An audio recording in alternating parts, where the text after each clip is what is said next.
What's up, Concealing? This is Unfiltered Season 2. This is the podcast where we talk about our personal experience. For today's episode, we'll be talking about Ox lang ako, be. Ano ba? Ox ka lang ba? Ox lang ako. Ox ka ba tayo? So catch us on the MediaWorks YouTube and Facebook page. Okay. Wrap up, thank you guys! Now, ayun nga. Ito ang question. Question ko sa inyong lahat. Bakit ba okay lang yung staple word when someone is asking you a question? Personally, for me, it's because hindi siya madali sa atin eh. Like to show that sort of vulnerability to other people. Like we want to put up a strong front. Ayaw natin magpakita na mahina tayo kasi some people might take advantage of that or they may not know how to handle that side of you. How about you guys? Ako feeling ko parang it's us being considerate nung di natin alam na parang lahat naman tayo may pinagdadaanan and parang to vent out ng biglaan dahil lang tinanong ka kamusta ka. Parang sinasabi mo parang nakakonsensya naman kung mag-event out ka na ganun. Lahat naman tayo may mga problems in life. Parang you don't wanna add doon sa may existing problem just ng say, person. okay lang ako. Yeah, kasi ayun naman talaga. Parang, I don't know, that's an unspoken rule. Yeah. Especially when you don't really, parang know the person and the deep level na sabihin, bigla ka mag-event out na, hindi kasi I'm like this it's not that. Mm-hmm. Hindi siya yung norm sa atin. Siguro sa culture din natin. Just being considerate for them pero not for yourself. Yeah. Yeah. Kasi what if kailangan mo na talaga mag-vent out pero you don't like to show vulnerability and kahit ka-close mo man siya, you're just saying, okay lang. Why do you think people do that sometimes? Like, kasi para sa akin, pag kunwari tatanong ka na kamusta ka, sagot mo okay lang. Kaya ako sinasabing okay lang ako kasi feeling ko yun yung gusto nilang marinig. Like yun yung parang default na sabihin mo na okay lang ako. Tsaka syempre parang as a person, kasi feeling mo pag nagbigay ka ng problema or naglabas ka ng problema sa kanila, parang pinapasa mo yung burden.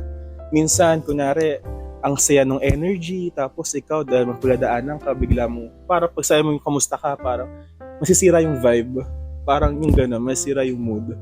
Kaya for me, parang kaya ako sinasabi lagi na okay lang ako kasi feeling ko yun yung gusto marinig sa akin ng tao. Ayun, di ba? Pumasok sa isip ko, yung parang pag sabi mong yun yung gusto mong marinig sa'yo ng tao. Pag may nag-open up sa'yo, like out of nowhere, how would you respond on that? I mean, gosh, that's like mahirap yun kasi may mga sort of moments na kapag kayo, alam mo yung patong-patong na talaga lahat and you're just like so dissociated from everything. Hindi mo alam like, do I talk to this person or do I just want to be alone? Do I want to be left alone? So it's really hard to decide sometimes kasi minsan wala tayo sa state of mind of opening up to other people. Parang wala tayo doon na hindi natin gusto magsalita, hindi natin gusto mag-share. Sometimes kasi some people just want to really feel whatever they're feeling on their own without other people influencing what they are feeling. Sa tingin niyo kaya, why do we as people have a tendency to do this thing? Anong to do this thing? Anong gagawin? Yung na parang ang aloof natin to other people, ayun natin nag-open up na may pinagdadaanan tayo. Okay, siguro para sa akin, depende kasi sa sa vibe ng room. For example, kunwari, kami ni Calvin, kita lang kami, kamusta ka? Parang, di ba sabi ko, yung okay lang ako is a default answer. Pero yung okay ka lang ba, kamusta ka, is a default question. So, hindi siya parang totally nag-open na vent out to me, usapin mo ako. Hindi siya ganun. So, kunyari, may nakakasalubong ka lang, kamusta na? Hindi kasi yung aso ko namatay, di ba? Parang naman yun, hindi siya normal. Namatay ba asa? Hindi. Hindi. Example lang naman. Mahirap na pausap. Next prod, please. Kaya yun. Ikaw ba, Thomas? Siguro for me naman, parang trauma response ko na isagot yun. Parang, syempre I've been with so many other people in my life na parang kami nag-open up ako, parang na-feel ko na sinasantabi lang din. Or like typically nangyayari is pag nag-open up ako, making about them bigla yung mga pinag-openan ko. So parang di nakadumaan sa hassle na yun. Pag nakamusta kayo, okay lang. Para wala nang pag-uusapan pa. Or baka dahil hindi ko rin siguro ganun ka-close yung tao, wala na rin akong like feeling ko naman di sila obligated na pakinggan yung mga problema ko. So parang It's an easy way out to say, okay lang ako. I agree with that. Yeah. Ako naman siguro, as a Capricorn, I'm just really built like that. You know, I don't like showing that I'm weak to other people. And yung mga problems ko, kasi strong independent kami, yung sign namin. So we're like, I have a problem, I can solve this on my own. So parang hindi kami nag-reach out to other people to help us solve whatever problems we're carrying upon our shoulders. Toxic? Or kind of? Maybe. For yourself. Is Pero it? kasi, I guess nasa way ng pag-handle mo. If you really need someone, tas ayaw mo mag-reach out, I guess that's toxic. Pero pagka yung mga internal problems mo lang talaga na ikaw lang naman yung makakasolve and ikaw lang yung makaka-fix for yourself, I think it's okay naman to handle it on yourself. Kasi wala namang ibang mas nakakaalam kasi sa sarili mo kung paano mo susolve yung pinagdadaanan mo. No? Period. Period. Drop mic. Now, ako, naisip ko kasi, like, what is the, parang response kung, kunyari, you're close, nandun na kayo sa deep personal connection, and someone is, like, venting out. Like, how do you process that? Kung meron kang, like, emotional capacity to understand or somehow comprehend yung sinasabi ng tao, how do you respond when someone is opening up to you? Ako kasi, as a panganay, I usually experience that a lot from my siblings and my younger friends, diba? Tingnan sa akin is kuya or daddy nga. Sabi, daddy naman. Yes. Pero ako kasi, hindi ako yung tipon, kunwari pa nag-uusap tayo na anong dapat kong gawin, anong dapat kong ganyan. Sabi ko, hindi ko naman siya dapat didiktahan sa kaya mong gawin. Kumbaga, andito lang ako para makinig sa'yo, para maibuhos mo lahat ng mga nararamdaman mo. Pero alam mo naman sa sarili mo na kung paano may isosolve yun. Ako, lang naman ako diary mo lang naman ako na pwede mo pagsabihan. So, in terms of, advice? Advice ba itong bibigay ito para sa mga nagkikinig? Siguro, para sa akin, if a friend or a loved one is trying to vent out to you, wag mong iikot sa sarili mo yung sitwasyon. Yeah. Parang, empathize ka sa kanila. Put yourself into their shoes na gusto nila ng moment na to So give them that spotlight para malabas nila yung mga naramdaman nila. Tsaka you gotta read the room. Yeah, read the Hindi siya yung room. Minsan kasi yung kaibigan mo kailangan ng advice. Pero minsan kailangan mo rin pakiramdaman kung kailangan lang nila is a shoulder to lean on or someone na makikinig sa kanila. Kaya kailangan mo rin alamin kung are they that vulnerable na kahit ano sabihin mo, pwede silang ma-hurt. So at that time, kailangan mo makinig lang talaga. Siguro me and my best friend always used to ask each other kung kunyari they're venting out. Do you want someone to listen or do you want an advice? Yeah. Kasi siguro when you're I thought I was your best friend. Issue. Oh shit. Cut the recording na. Cut the cameras, babe. No, but yun nga.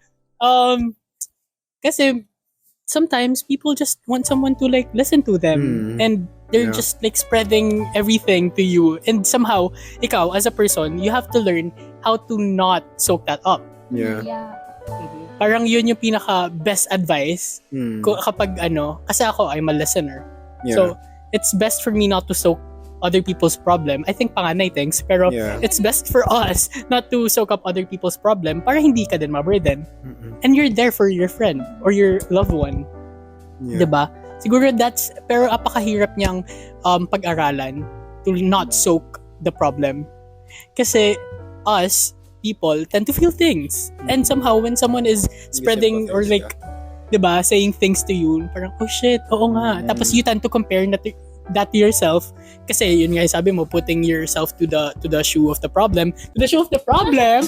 Basta yun yung context. May pa pala yung shoe. May pa pala yung shoe. May shoe. What's that? What's expert? Put yourself in the... Wait, in their no. shoes. Yung... Ayun. Yeah. Basta that. That's the context. Yeah. You tend to like, din kasi, somehow, you're there, pero hindi mo naman problema yun, and ginagawa mo siyang problema.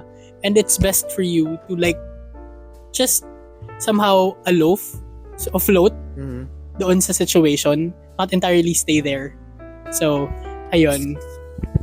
Yeah, from everything that you guys said, masasabi talaga natin na what we need here is proper communication to each other. Kung ano yung boundaries nyo, ano yung limitations ng pag-open up nyo to each other. Like, yung isa, bago ka mag-open up, kailangan tatanong mo, like, are you ready to receive this kind of information?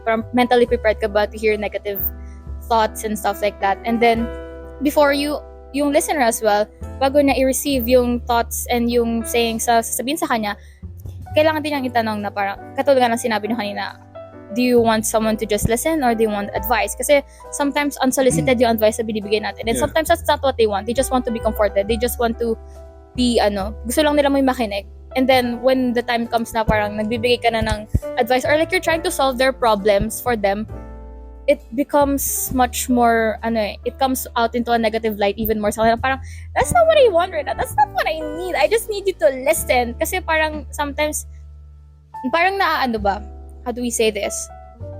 Or na-overlook ba yung feelings na parang na-invalidate, na-invalidate yung feelings na parang I feel so stressed and lugmok about this, tapos hindi naman pala siya ganun ka-big deal sa ibang tao. It might not be for you, but for the person na kanina nagagaling yun, baka sa kanila big deal, tapos nabibelittle mo yung emotion nila na ganun because you're giving them advice. Pwede naman yung ganito, pwede naman yung ganyan, when that's not what they want to be hearing, you know? Yeah. Ako circling back sa tanong kanina ni Calvin kay Miko. If I'm a listener or if I'm a sharer, ako feeling ko listener lang ako talaga kasi parang kahit communication student ako, I'm not a good communicator, kaya parang most of the time nangyayari yung parang naging, for the most part talagang never ako nag-share about my feelings. All I do is I listen, and parang siguro based on that marami na ako experience in terms of listening to other people's problems. So parang nakikita ko talaga na tama naman na talagang for the most part makikinig ka lang talaga. Like, hindi mo kailangan magsalita. Talagang kailangan mo lang talaga most of the time someone to listen to you.